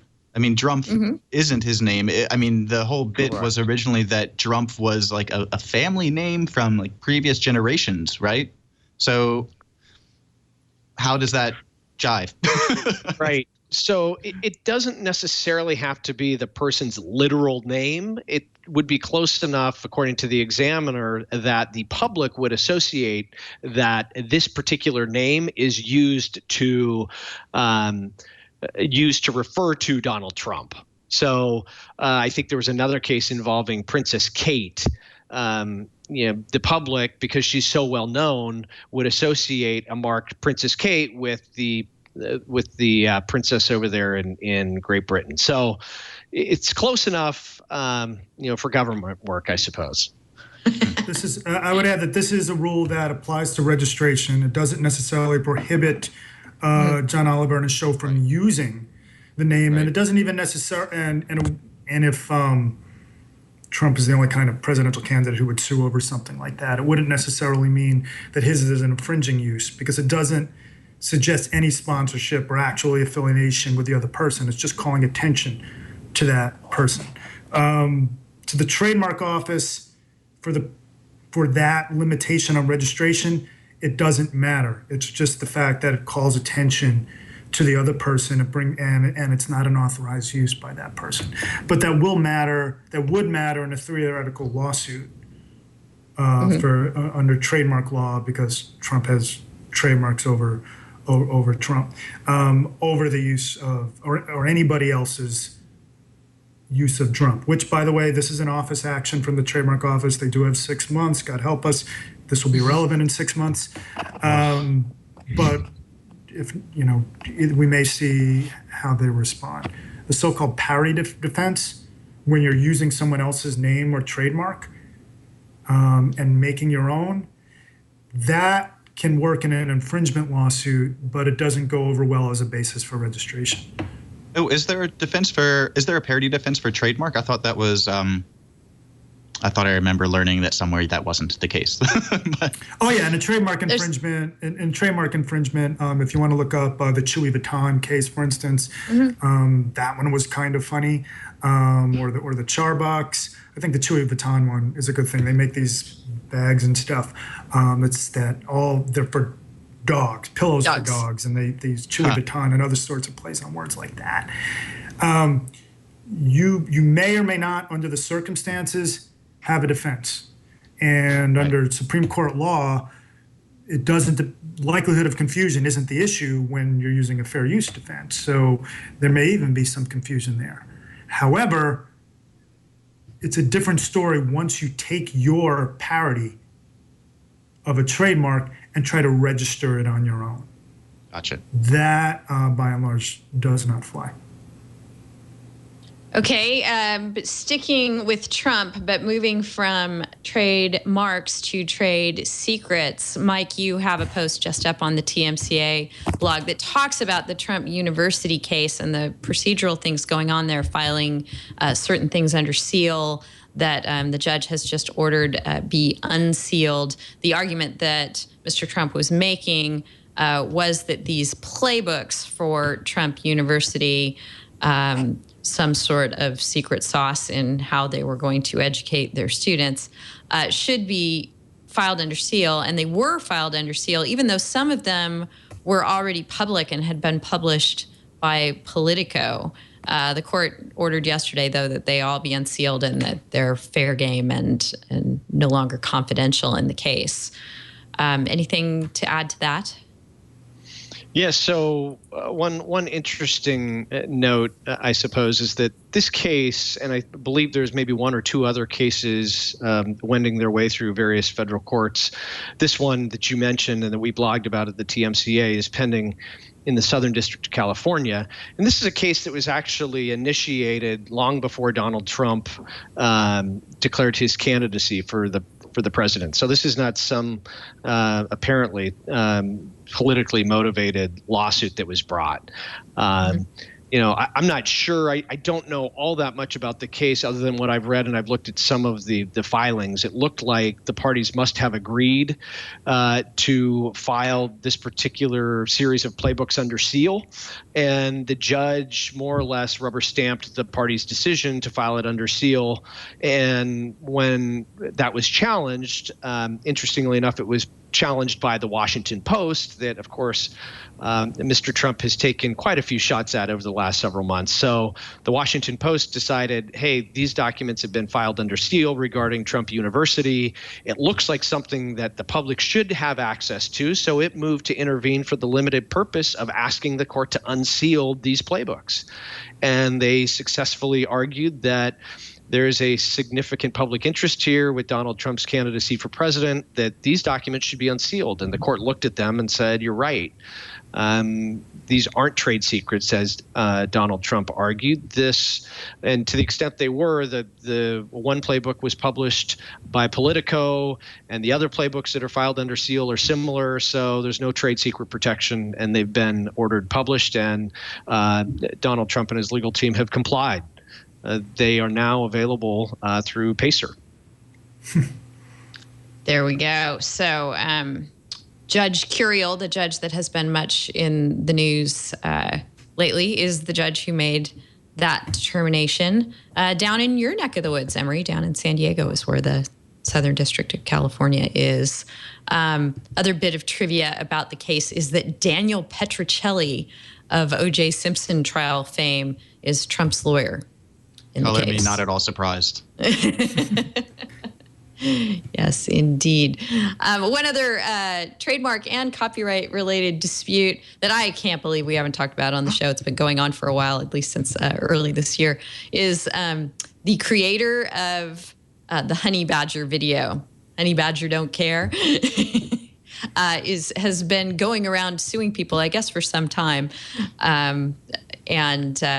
In this particular case is suing a greeting card manufacturer, Papyrus, who you see in all the stores, and Recycled Greetings, I think, is a division of theirs, had some really kind of stupid cards with a happy birthday from Honey Badger, and inside it says Honey Badger don't give a bleep. And the video creator is suing for trademark infringement, although I think as far as registrations go, there are some things that weren't registered. We talked already earlier in this show about how you don't necessarily have to have a registered trademark to have certain rights. But you do have to register in order to sue, right? No, not for trademark. You can. Oh, not for trademark. Under a provision of the Lanham Act, there are two different provisions where there's one where you sue for a registered mark. There's another unfair competition provision for which you usually sue for trademarks that are not registered. Got it. And there's also a copyright aspect of this case, which I found fascinating, that simply by having access to the video, they're claiming that any similar images of honey badgers coupled with jokes that were included in the video, such as honey badger just don't care, would be a copyright infringement. What do you think of that argument, Emory? I mean, this guy right here, unfortunately, I think gives fair use a bad name. I mean, keep in mind that he was originally, his original work is a humorous voiceover of a National Geographic video. This is just a video of National Geographic where he's talking about how hilarious the honey badger is, and he's since then made a living off of instituting lawsuits against people for supposedly infringing on it. I mean, the trademark question, it's not the same thing. It's not what they're saying. What they're saying is honey badger don't give a bleep, and the trademark that he has is honey badger don't care. And yeah, I had something else. Oh, one thing to note on here. Attorneys and lawyers, we love acronyms, but I have to say that the best acronym I've ever seen in my life comes from this brief. Repeated use of the acronym HBDAGF. Because of course. So that's about all I've got on this. That is just awesome. When you raise the copyright, we're bringing it first circle to something we discussed about at the beginning of this series, which is what copyrights would he have when he used another copyrighted work to create the video. And it is, as you say, a voiceover over a documentary that I presume not to be his and not something that he has the rights to.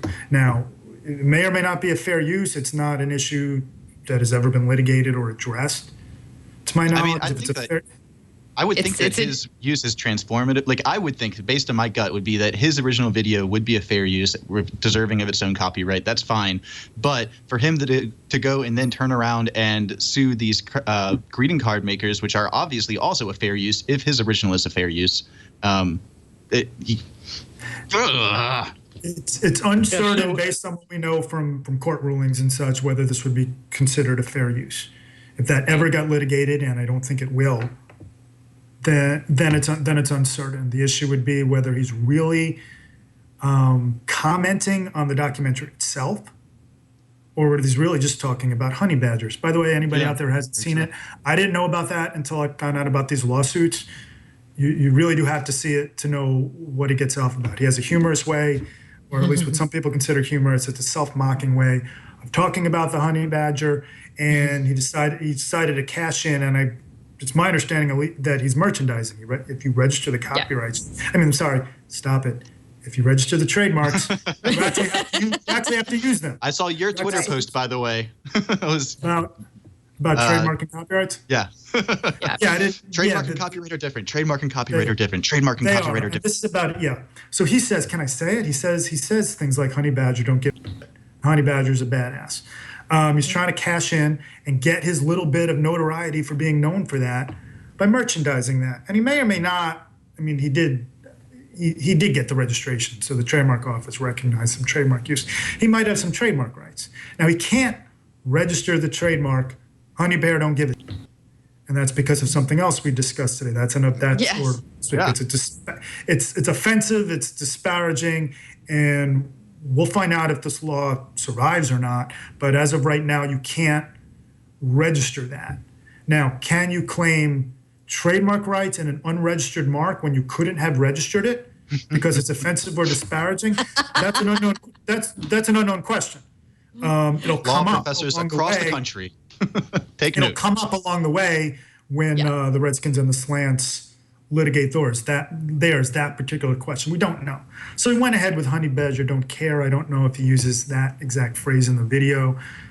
Technically, for trademark law, wouldn't matter because his trademark rights aren't on what he says in a video, right?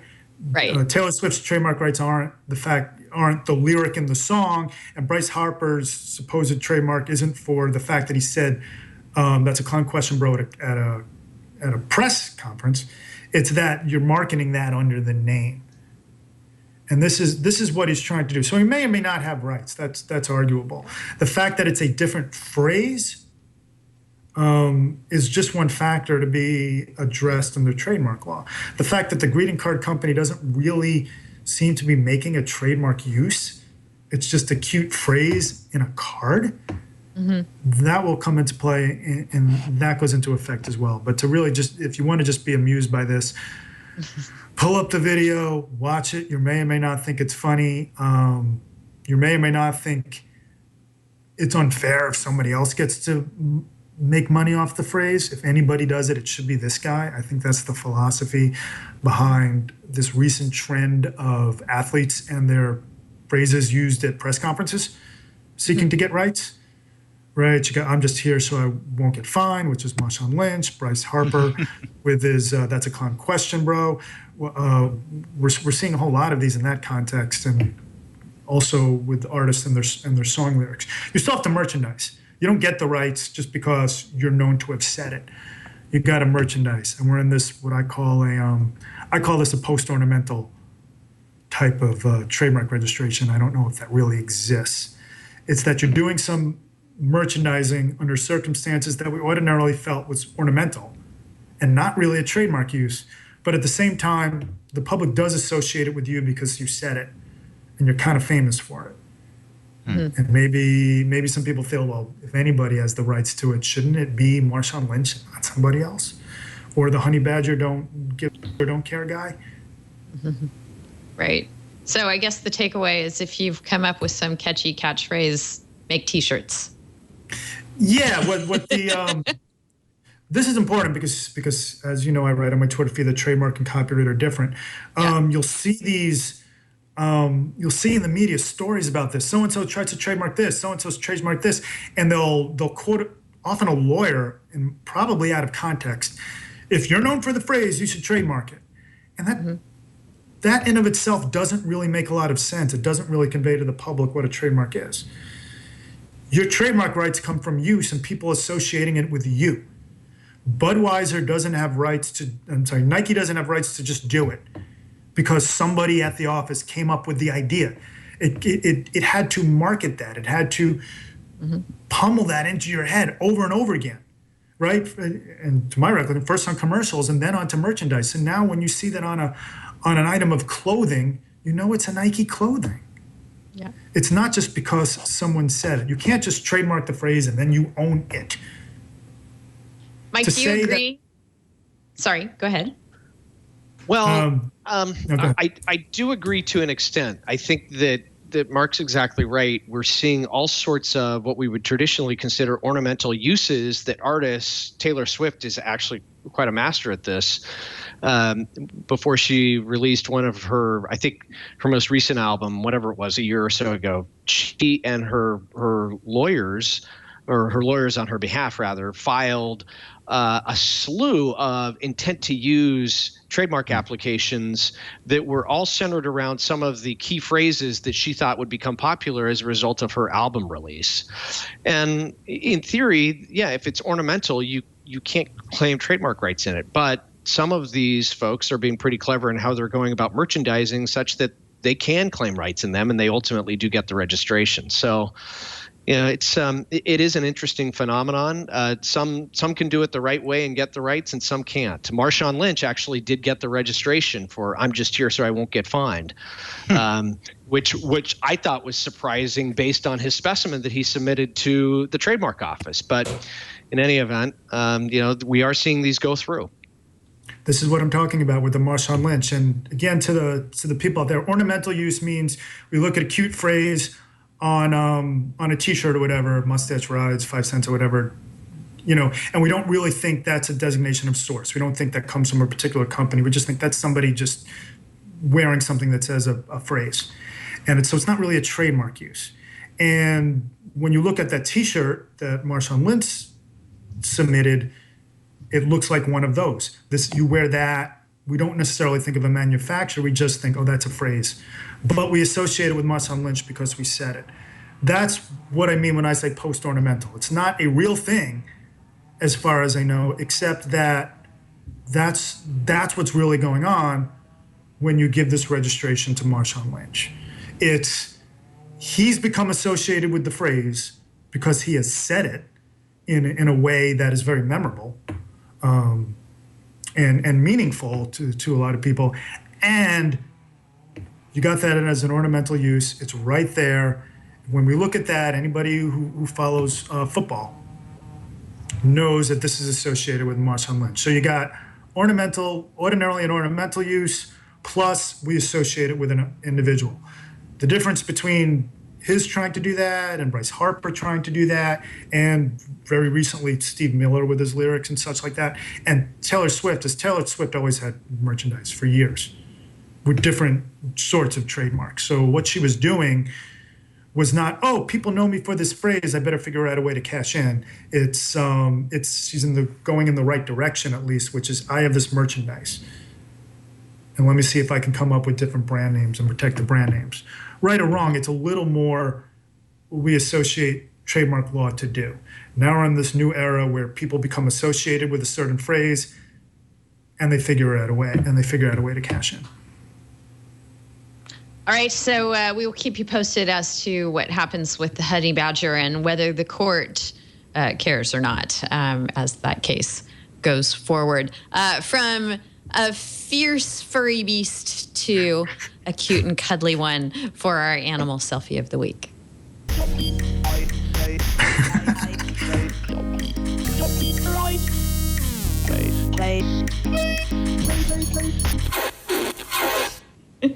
I think that may be a quokka right there. Our animal selfie of the week has to do with quokkas. Quokkas are an Australian critter. There are some 12,000 of them living on Rottnest Island off the western coast of Australia. They are cute. They are furry. They look just a lot like that little puppet in our bumper. And people, the Wall Street Journal article about this is careful to specify millennials are flocking to this island to photograph themselves with the quokkas, and that the island's retail has a really hard time keeping enough selfie sticks in stock for this purpose. There are walks on the island that are specifically designed to go out and find you a quokka to photograph yourself with, or if you can figure out a way to get the quokka to photograph itself, that would be the and then send it to us so we can talk about it.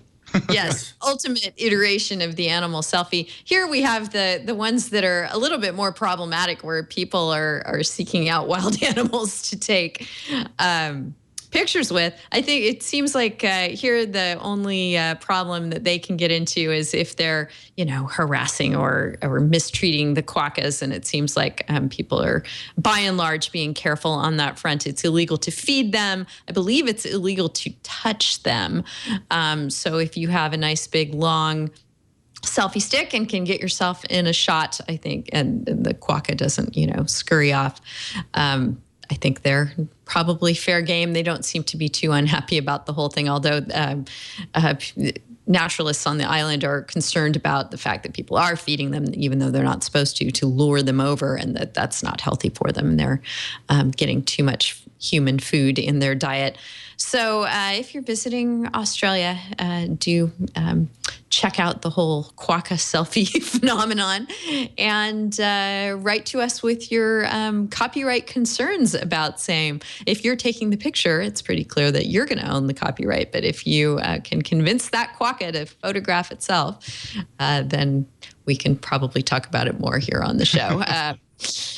Let's see. Our resource of the week, in keeping with the music discussion that we had earlier on the show, there is a music law conference coming up later this month. It's on June 17th at NYU. I saw this in your Twitter feed, Mark. Are you going?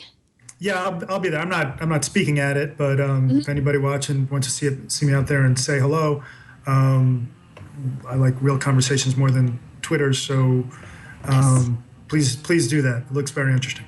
It does look really interesting. And a very good lineup. Yes. Do you know if it's being streamed for us West Coasters? It would be start at 5 a.m. Yes. That's early. That's when it's called. Opening remarks will be about 5:30. That is when I wake up here, so because I'm usually on New York time, but I don't know. Professor Tushnet is speaking, a bunch of others, really interesting topics, including a deep dive into digital databases, what changes to the current system are feasible, and what would facilitate a transition to a more competitive market, all kinds of fun stuff there. So thanks for highlighting that for us, Mark. And our tip of the week has to do with Section 230 of the Communications Decency Act and a website that tried to assert it as a defense unsuccessfully. Our tip is warn about bad things. This particular website was for models, and why don't you tell us a little bit about what they tried to assert here, what the website tried to assert, Mark? Oh, this was kind of an ugly and unique chain of events where apparently people were targeting models on this website, where people could put their information up, and I hate to say this for that, but like in a Craigslist type of way, and put themselves out there, and there were these people who were targeting models, who were responding to them, inviting them places, and raping them. And under the facts of the case, as I understand it, this was well known to the owners of this website. Mm-hmm. So these women who were injured and I believe raped as a result of people contacting them brought a lawsuit against the website for saying that these people failed to warn them of the dangers. Now, this is under the decision that was released today. It was actually a rewrite of a decision from a couple of years ago, involves what we know as Section 230, that a website operator isn't supposed to be held out as the publisher for comments on the site. So if this lawsuit wasn't involved things that people posted, and we wanted other people posted on, and this website was sought to be held liable for that, then Section 230 would very likely be a bar to litigation against the website. This claim was a little more unique because the court acknowledged that they weren't being asked to be held accountable for what was published on the website. This lawsuit didn't require a court to find that they were publishers of any information. This was about people who contacted the models. So it was a failure to warn theory, which may be invalid under the respective state law, which I believe to be California law, but the court held that's not really the concern of Section 230. So Section 230, which has helped to bar a lot of lawsuits and eliminate a lot of confusion about may or may not be actionable, sometimes plaintiffs will find a way to plead against a website and hold them liable for other actions. That won't be a bar, at least not under this federal law. Right. And as you were saying when we were trying to come up with the tip, I said, warn about bad things. And I think you said, just because it's on the internet doesn't make it okay. Emma and I were talking about this. It's the Section 30 doesn't free you from anything just because you're the internet, just because you're a website. Right. It doesn't, not by its text and not by its intent. And in fact, it can't.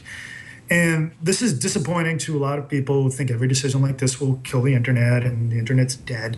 As I said, this decision came out a couple of years ago. Internet still exists. We're on it right now.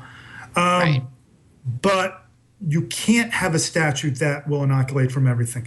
We've seen a lot of ways plaintiffs have tried to be creative and plead around it. And where it doesn't work, it doesn't work. And it's often not work to creatively plead around it.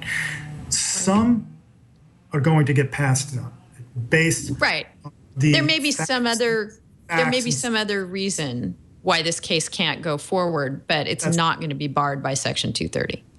That's right. Section 2, the underlying rationale, I think, by Section 230, I know some people will say it's free speech, it protects the internet and helps the internet economy thrive. But a little more specific, we're not going to hold this website out for the speech of other people on the website, for the information of other people. We're not going to hold that website, that internet service provider, out as the one who's spoken that. And the reason we don't is because they're not. So it's logical and it makes sense.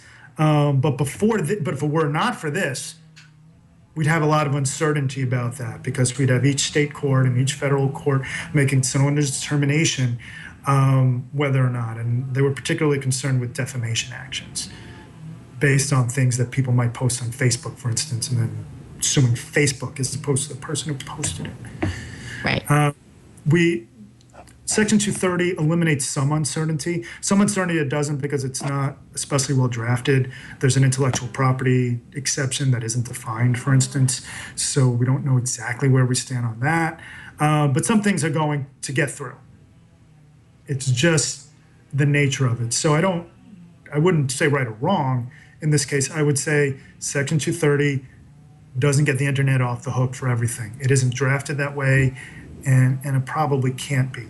This decision that people are concerned about, it's based on unique facts and circumstances that are hard to replicate and duplicate in other scenarios, and might very well be dismissed under typical theories that, Emory, you might have on your bar exam about, there's no duty. Right. Okay, very fun, interesting show. Thank you so much, all of you, both in the audience and on the panel, for joining me today. Wonderful chatting with you all, gentlemen. It's been really a great time, and we hope that folks will get in touch with us, let us know what they thought about the show. You can certainly do that by writing to me and my co-hosts. We are respectively Denise, and then Emory, and then Mike at twit.tv. You can find us on Twitter. There's Facebook and Google Plus page for the show. All good places to get in touch. Let us know what you're thinking about. Other than going to this upcoming music conference in New York, Mark, anything going on in your neck of the woods you want to let people know about before we say goodbye? I'll be in New York for a couple of weeks. I'm back and forth between California and New York a lot, so get in touch if you want to say hi. If you've ever sent me messages on Twitter, I didn't reply. Don't feel bad about that. It's just I don't like arguing on Twitter. But in reality, if you read the front page story this weekend that was on the front page in the New York Times about the Mr. Softy ice cream turf wars, I'll be in New York for a hearing on that, where I represent Mr. Softy, and we've sued based on an ex-franchisee continuing to use the trademarks, just altering them a little, making it Master Softy instead of Mr. Softy. That's discussed in that article. I'll be in town for that. I hope you're getting paid in dairy products for that particular piece of litigation. Yeah, it is the right time of year, isn't it? Yes. But no, actually, we prefer the green stuff. Yes. Yes. The Michael Keys restitution hearing is June 8th. If you support him, please let us know, and please let him know. Of course, you mean Matthew Keys. Matthew Keys, yeah. Oh, no, you too, sir. You're differently. If you support Michael Keys, who is not, to my understanding, under any indictment of any kind. But if you're just happy with what he said, get in touch with him. If you know the answer to what I proposed earlier about who Sound Exchange is supposed to compensate for those post-1972 works, give us a holler, please. Right. Yes, Maybe absolutely. I'll ask them at this conference. Mike, we wish you great luck at the restitution hearing. Thank you. Just kidding. I'm gonna need it, I guess. Yes, I know. Anything else going on up in Seattle you want to let us know about, or elsewhere? Just lots of graduations and graduation parties. So we're gonna have fun. Good time of year for that too. Enjoy yourself some dairy products while you're at it. And Emory, you're all done. You're working hard. Slaving away at summer classes as well. Any thing that folks should know about as far as your activities? I need to find a place to live in San Francisco for the fall. But other than that, I do want to take this chance to shout out to all of our listeners and viewers that there is a whole team of folks behind the scenes that help TWiT and TWiL operate. So I want to give a huge thanks to TWiT and to Tony in particular for sending me some awesome new sound equipment. I'm very much looking forward to continuing to make lots of podcasts. So yes, thanks and for having me, Victor guys. I appreciate it. Victor on the board for this show has done his usual awesome job. Thank you so much, Victor, for helping us out. Absolutely. And thank you all for tuning in, joining us. And we hope that you'll continue to do so. We'll be back next week. If you just can't wait until then, head on over to our show page at twit.tv/TWiL, where you'll find the entire archive of This Week in Law episodes for your listening, viewing, enjoyment at your leisure. Otherwise, if you do want to join us live, we record the show live every Friday at 11 o'clock Pacific time, 1800 UTC. So join us then, and we hope you will do that next week. Until then, take care.